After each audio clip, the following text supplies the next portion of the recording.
I want to show you something that Bank of America's data is confirming right now, and it is one of the most counterintuitive things happening in financial markets.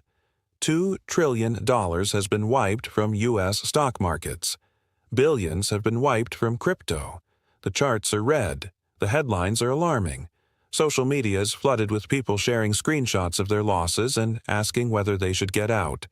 And while all of that is happening, while retail investors are selling at a pace that the data describes as record-breaking, institutional capital is flowing in the opposite direction. Bank of America's internal data shows institutions leading inflows by the billions across systematic ETFs and risk assets, not slowing down, not waiting for clarity, buying now at these prices. Here's the question I want you to sit with for the next 8 minutes.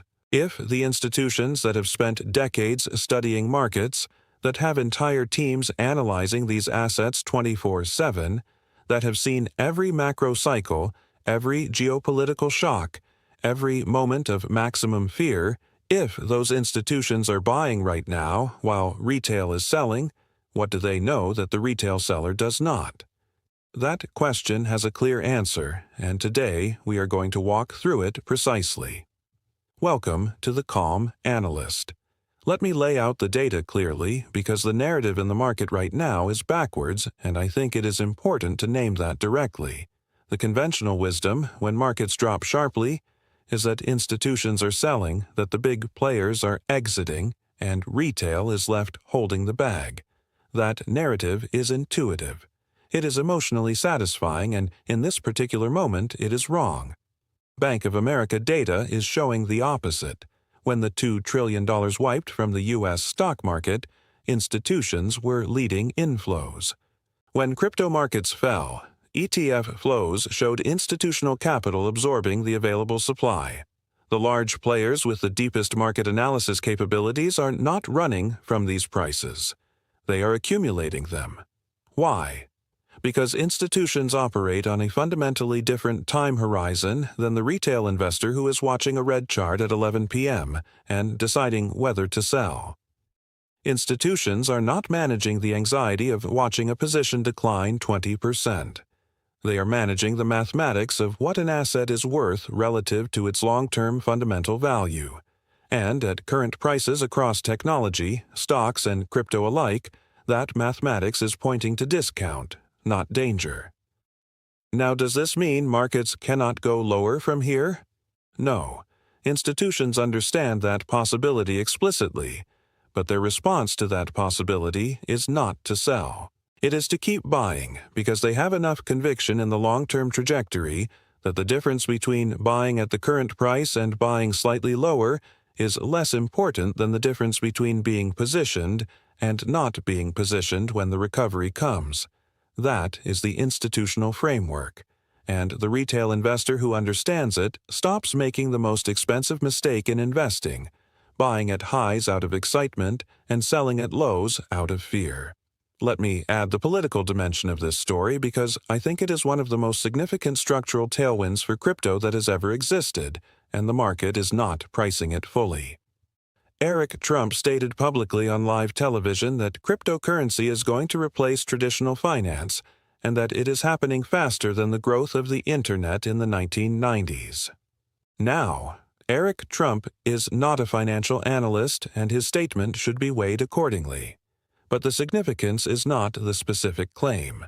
The significance is who is saying it, where they are saying it, and what administration is actively working to make it policy. The current White House is the most explicitly pro-crypto administration in American history. The president campaigned on protecting self-custody rights for 50 million crypto holders. The CFTC and SEC have jointly issued digital commodity guidance. The Genius Act passed. The Clarity Act is in final negotiation.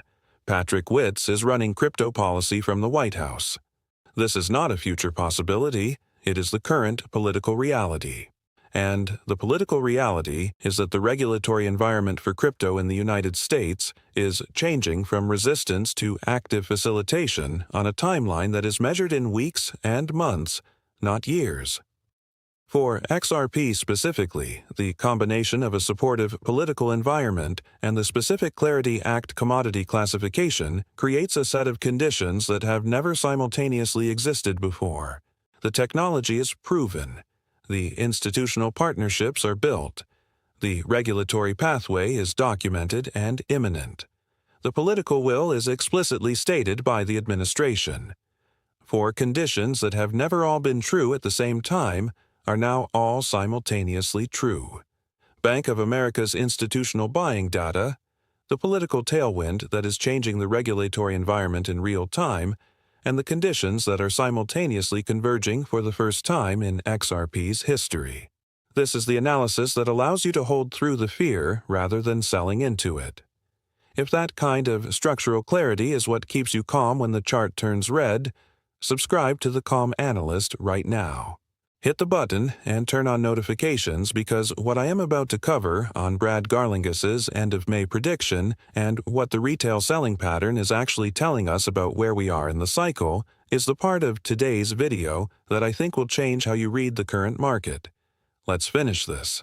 Let me give you the precise picture of where the Clarity Act stands because Brad Garlinghouse just made a specific prediction that deserves to be understood in context.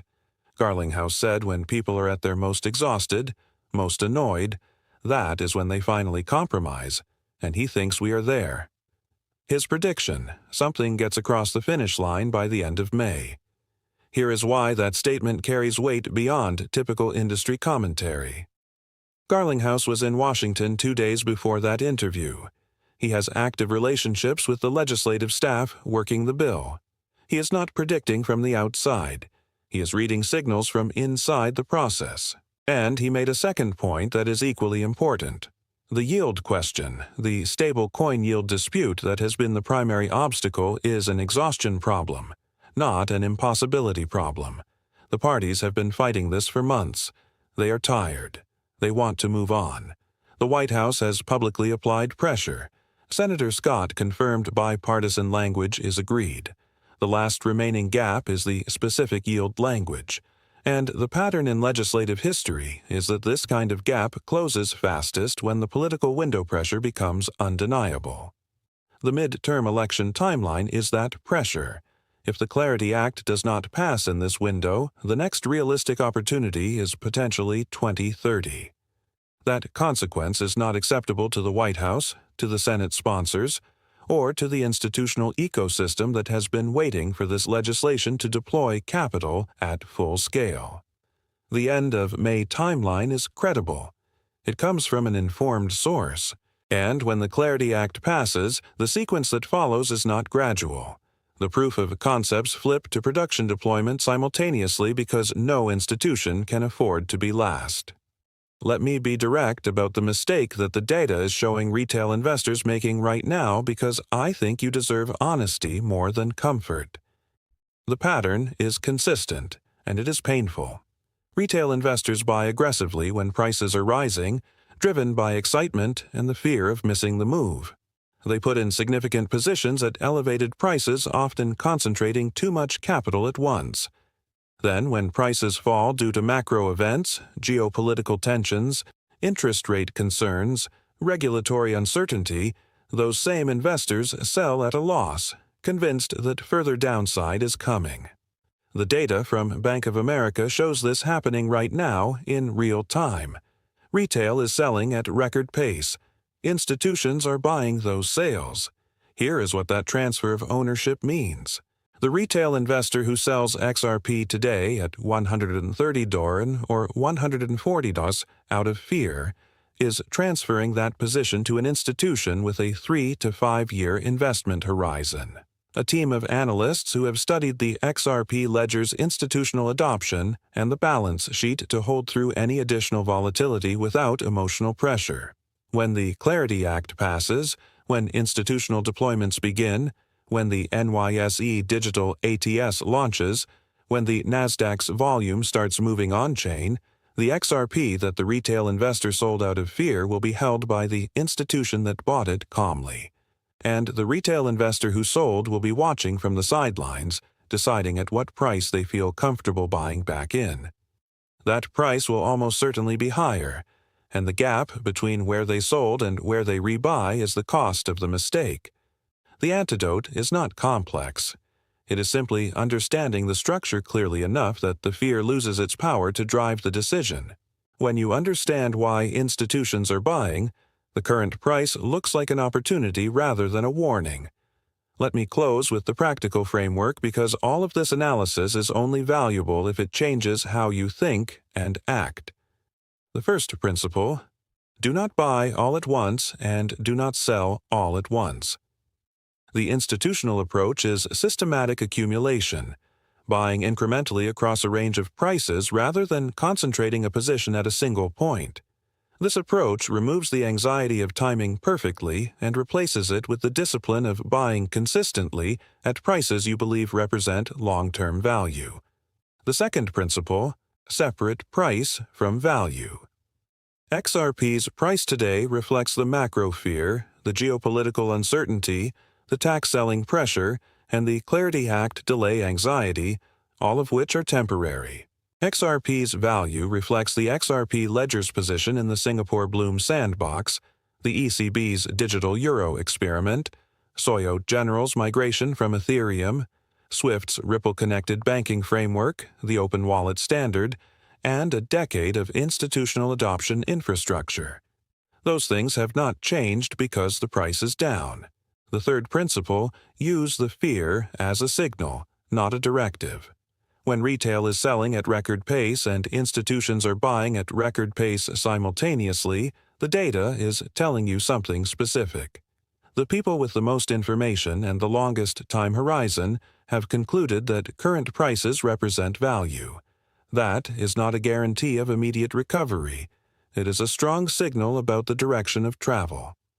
Eric Trump said cryptocurrency is outpacing the growth of the Internet in the 1990s. Whether or not you agree with that framing, the underlying point is well documented. We are at an early stage in the adoption of a technology that is being integrated into the global financial system at every level simultaneously. The institutions that understand this are buying the discount. The retail investors who do not understand it are selling it to them. Which side of that transaction you are on is ultimately a choice made not by the price but by the framework.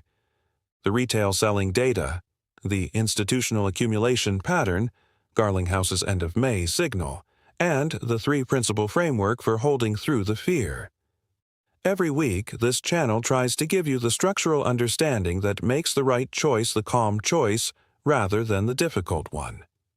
If that kind of analysis is what keeps you from making the most expensive mistake of your investing life, subscribe to The Calm Analyst right now. Hit the button, turn on notifications, and share this with someone who is looking at their XRP balance right now and thinking about selling, because this video was made for exactly that moment. Thank you genuinely for watching. Drop your thoughts in the comments. I read every single one. Stay calm, stay structural, and I will see you in the next